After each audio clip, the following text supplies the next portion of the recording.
professor at Edinburgh University. She's Professor of Digital Things. She likes to be in a band called Dark Archives, she decided earlier. And I think she's going to blow our minds slightly. And I always like listening to Melissa speaking. We co-supervised the PhD when we were a little bit younger. Yeah. I was less brown-haired, and I think you were probably far more sane at that point. And she's going to tell us all about what she's up to in Edinburgh now, with lots of pretty pictures, I think. Good luck. Thank you. Cheers. Thanks, Dan. So I'm Professor of Digital Cultural Heritage, which means I'm interested in the digitisation of the past. And when I think about my practice and what I actually do, if I try to explain it, I tend to split it into three different things.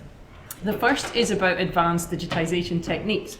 So I'm interested in the development of technology that can aid us to move forward digitisation in new ways. I trained as an imaging scientist, started off in art history and English literature, went into computing science, my PhDs in engineering and information engineering and image processing. And so I'm interested in things like multispectral imaging or 3D or 2D imaging and how we can interrogate objects. Then we have mass digitisation and understanding that. That's what I used to teach in mass digitisation. How you can organise these programmes, how we understand them, how we can understand the user experience.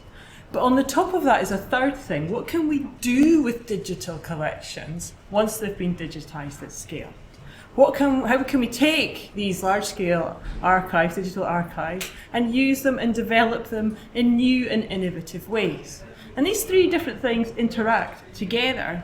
And I was asked to come here today to talk about a very new programme that started recently at the University of Edinburgh called Creative Informatics. And it tends to sit at the last part of that triumvirate, which is we're now engaging with collections which have been digitised over the past 20 or 30 years. We have a mass of digitised content.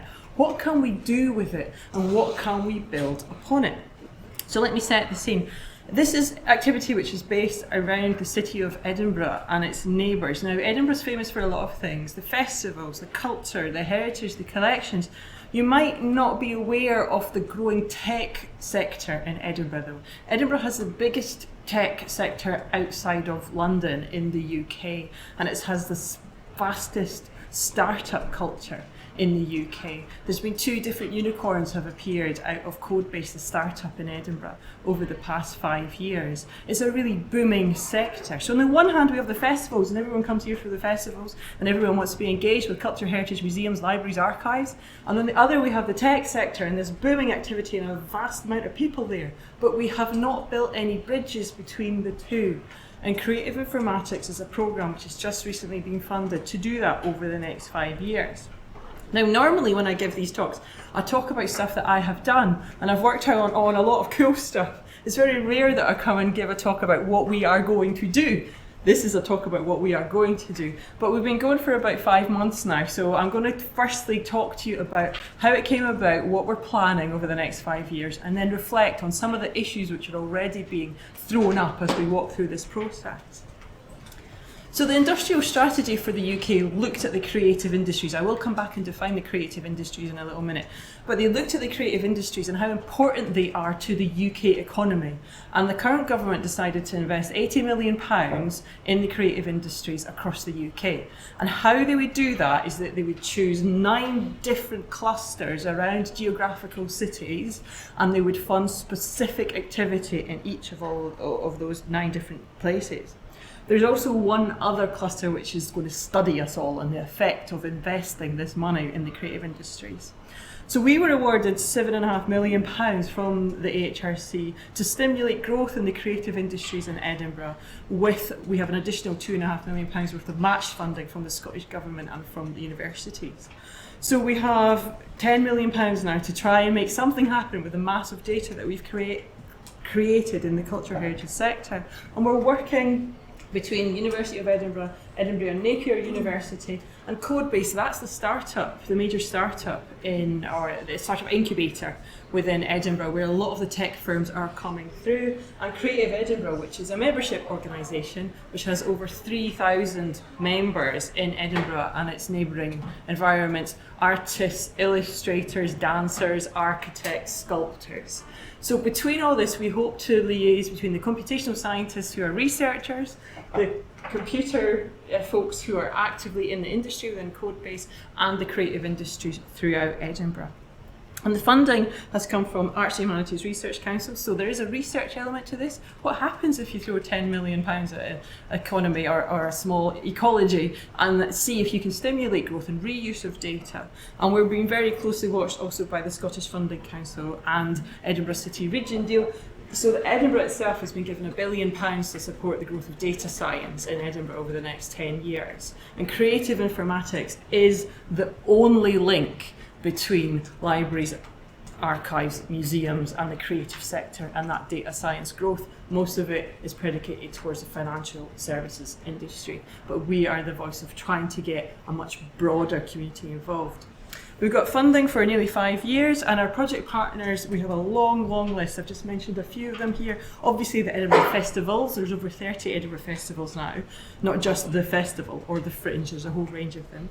The list, so the listings of all the activities that happen in Edinburgh, the National Museums of Scotland, the National Galleries of Scotland, the National Library of Scotland, also commercial providers such as Amazon, Tesco Bank, and then smaller places like Fruit Market Gallery and small to medium businesses are involved too. And we have appointed 5 research associates who are going to be looking at the effect of this and trying to figure out how we can grow or monitor data science in the creative industries. The people who are my co-conspirators on this, it's an interesting mix. We have 3 academics from the University of Edinburgh, one from Design Informatics who's leading the whole project for Speed. I'm the co-director. I direct digital scholarship in the Arts, Humanities and Social Sciences at Edinburgh. But we also have someone in pure AI from the Bayes Institute and from Computing Science. And from Napier, we have someone from the design side of things. And then we have Stephen from Codebase. He's just recently been given an OBE for his services to the tech industry and for startup culture. And Yasmin from Creative Edinburgh, who is that link to the body of people who are actively working and wanting to get upskilled in data and in associated areas. And we have a crack delivery team who are working with us on making sure that we can reach out to businesses, we can reach out to organisations, we can reach out to different individuals and try and engage them. And then we have our 5 researchers, again, who have a very interesting set of backgrounds. 3 of them are in UX design, so they have a lot of experience in looking at how tech is used and the implications of tech. Inga is a glassblower, she has her own company, so she's our link to the kind of physical creative industries. And Pett is a research assistant. She just finished her PhD in Marxist feminist art practice and poetry. We're kind of got this interesting mix of pure UX and then the kind of Marxist feminist stuff coming on too. And so we're hoping that we can kind of take a critical look at all of this and see what we're doing. This is government funding, it is industrial strategy funding, it is predicated on economic growth, but we are academics and we have to actually figure out like what we are being asked to do and where the power structures lie and what we're actually doing. All right, so the creative industries, what are they then? What are we trying to help? The creative industries are determined by the government's creative industry strategy, right? So this is the government definition of creative industries. And it covers a whole range of stuff. Advertising, marketing, architecture, crafts, design, that's product design, graphic design and fashion, film, TV, video, radio, IT, software and computer services. So IT and games comes under creative industries. So software comes under our rubric. And then we have my area, museums, galleries and libraries. So it's just part of a constellation, which also includes music and publishing. So it's our job to reach out across this broad network of people who are in Edinburgh and go, what data have you got? What can we do? What can we build on it? And how can we help you do that? And then marry it with opportunities. We're asking 4 questions. How can data-driven innovation support access and engagement to new audiences and markets? How can it support the development of new modalities of experience? How can we unlock hidden value in archives and data sets? And that one is probably most pertinent today.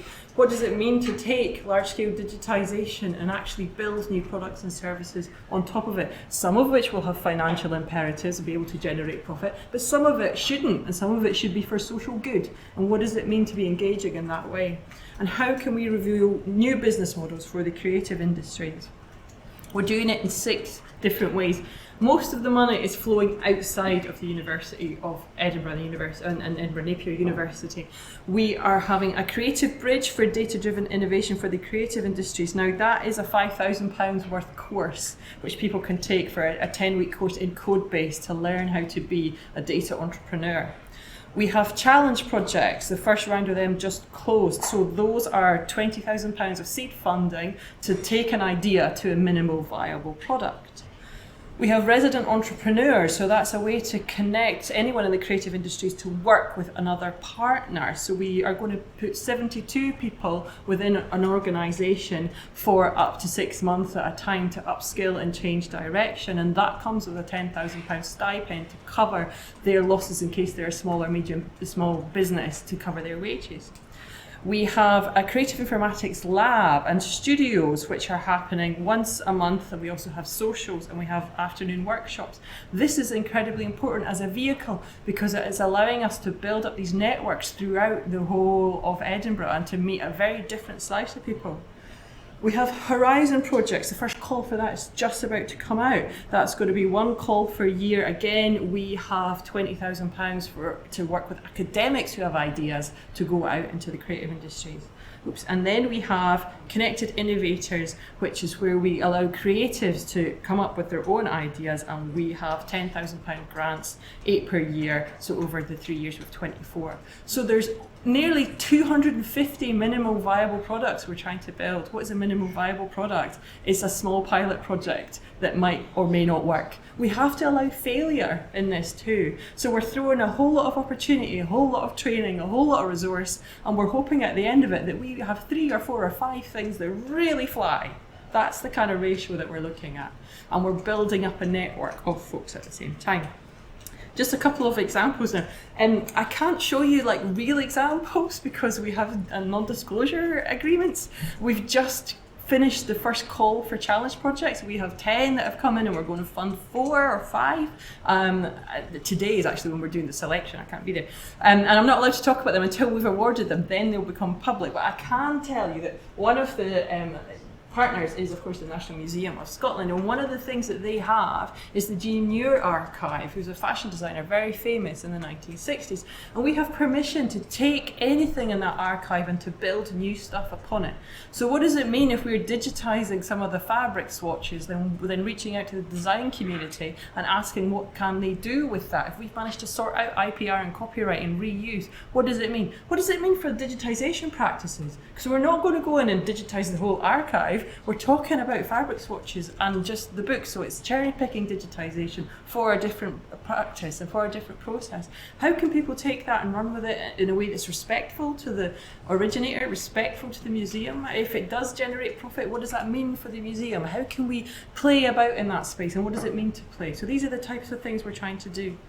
Another example is the datasets that we're getting from local government as well as Amazon and the banks. And what does it mean if we then throw an artist in there too, as well as a data scientist, to take these and play with them and reconstitute them in different ways? We don't know what this is going to look like in 4 years' time. I hope to be able to come back in a few years' time and actually show you some really cool stuff which has come from this. But we really are, we feel like we're setting up the ball, we're hitting it, and we're hoping that someone punts it back at this time.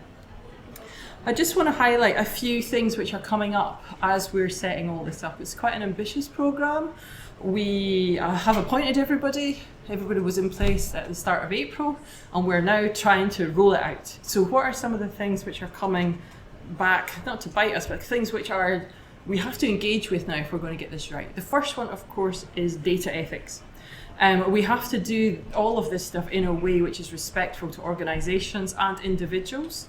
We have to do it in a way which will not besmirch the good name of our institutions. So, and if we're working with 200 to 250 external partners on pilot projects, the potential for something going horrifically wrong is large.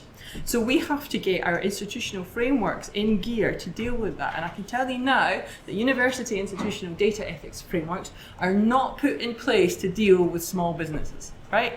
The mechanisms don't really work. So we're having to rewrite a lot of the paperwork, rewrite a lot of the approach, and we're trying to do it in a transparent way so that if you're interested in this, you can find out about our data ethics approaches and you can take them and reuse them, and we'll put them out with a Creative Commons license, and it might be helpful to someone else.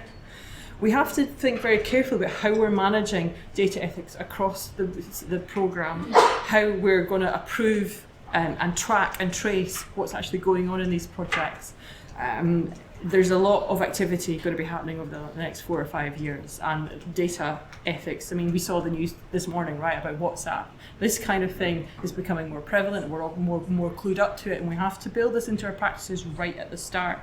We also have to look at what the impact of all this is going to be, and make sure that we are tracking and tracing that so that we can do any good research about what the impact of this was. The second thing is how we're going to manage data. We're not just talking about researchers at one institution parking their stuff. This is across small to large businesses, different organisations.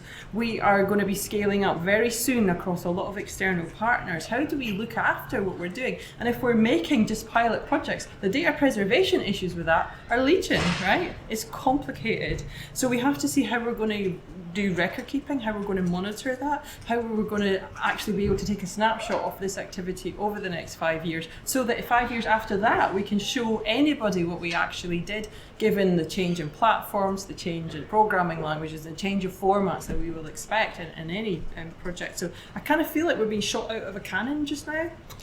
Like, how are we going to deal with all those very different, complex technical things? And the answer is just to do as best as we can in a straightforward and transparent way. The third thing is about monitoring, and this is where I rant about my funders for a little minute. We have been asked by the industrial strategy to monitor everything, and this is a tweet by Pett, who is very rightly pointing out some of the issues. Another great event marred by excessive and intrusive photography of audience, no consent, facial recognition and biometric data. It's big business. Where is this personal data stored? What's it used for? I want to participate, not be captured. So this is the type of thing one of our staff's coming back to school. When you're doing that, what are you doing? Meanwhile, we have the government who wants us to collect all the data that we can about anyone who's participating, so they can look about equality and diversity.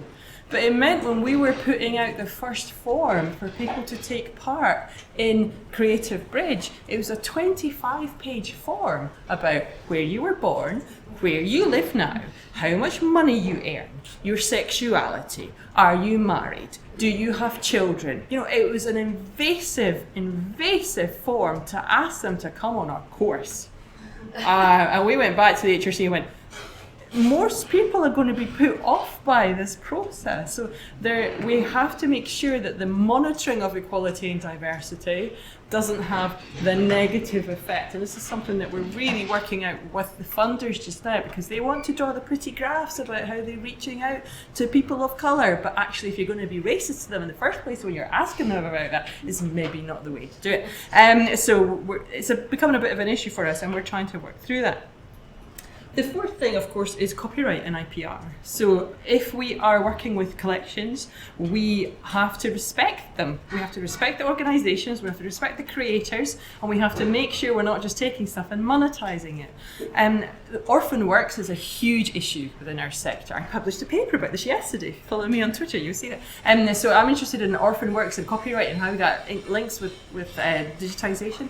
But how we take any of this stuff, we know with the Gene Muir archive, we know who created that, we have the permission for reuse, but often it's not as simple as that. And if we're encouraging small design agencies to come into our large institutions and to play with our digital content, we've got to give them some advice about copyright and IPR, and we've got to hold that door open in a way that they can actually take the stuff. So when we're working with institutions on unlocking hidden value in the archives, a lot of the issues are actually copyright and IPR, and helping them get over either the fear or the reality of those things. And the fifth and final issue is about the commercial imperative. So we've been given £10 million to develop new products and services. There is a commercial imperative. That does not sit very well with academic imperatives, which is about studying the world for the benefit of all. And so we're kind of being asked as a university to be a vehicle for industrial growth, and we have to make sure that we are a critical friend here. What happens if we do activities which are not for profit but for social good? And there has to be room within tech at the moment for activities which are for social good, because so much of tech is driven just by profit, capitalist funding venues and funding avenues. We have to make sure that we keep the rest of the world open, and we keep our institutions open to that too. There has, of course, always also been a lot of previous work on trying to monetize digital collections within the sector, and it hasn't worked. Don't tell our funders that, right? They've given us money to play in this in the next 5 years. So let's see what happens. Let's see if it's worked, and what we're going to do that's different. One of the things I'm most excited about is about the building up of the network throughout Edinburgh. We are now selling out events within 2 hours when they go online. We are seeing a whole mix of people come through, from the libraries, archives, museums, to large-scale industry, to tech. And these are really, anyone can come, they're free, it's a free network, and it's really starting to see this bubble going forward of people bubbling up, and it feels like an effervescent place. And one of the most exciting things for me is this is a 5-year program where we'll be doing this events like 2 or 3 times a month for 5 years. And those networks and those opportunities that we built up from that network, that will continue for another 5 or 10 years after the network. So it's a very important thing to take part and to use it to meet people. So if you'd like to get involved, we do have the monthly studios, the monthly labs, which are free for anyone who can come or who get to Edinburgh. We're not just saying you have to have an Edinburgh postcode to take part. So it's actually most of the south of Scotland is welcome to come along and join in. The challenge call has just closed, but there will be another one in October. The resident entrepreneur call is currently live. So if you are either an organisation or an individual who would like to do a bit of switching, have a look at the resident entrepreneur call. We also have the facility with our directorate and with our engagement team that we can help people with ideas that they have, and we have the capacity to go out and have a day where we would help listen to your problems, listen to you write your data, listen to your issues, listen to the people delivering desks for exams, and we can help put together the applications to unlock the money and help handhold through that. So if it does sound interesting, drop us an email, we'll be delighted to hear from you. So thanks very much. I will hopefully be able to come back in a year or two's time and actually show you like lots of cool stuff what we have did rather than cool stuff we are going to do. But this does feel to me like something different in digitisation, and it's a different slice and a different attempt to bring together different communities, throwing in relatively small chunks of money here and there and seeing what can happen if we give people the chance to meet each other, the time to play, and the resources to back that up. Thank you very much.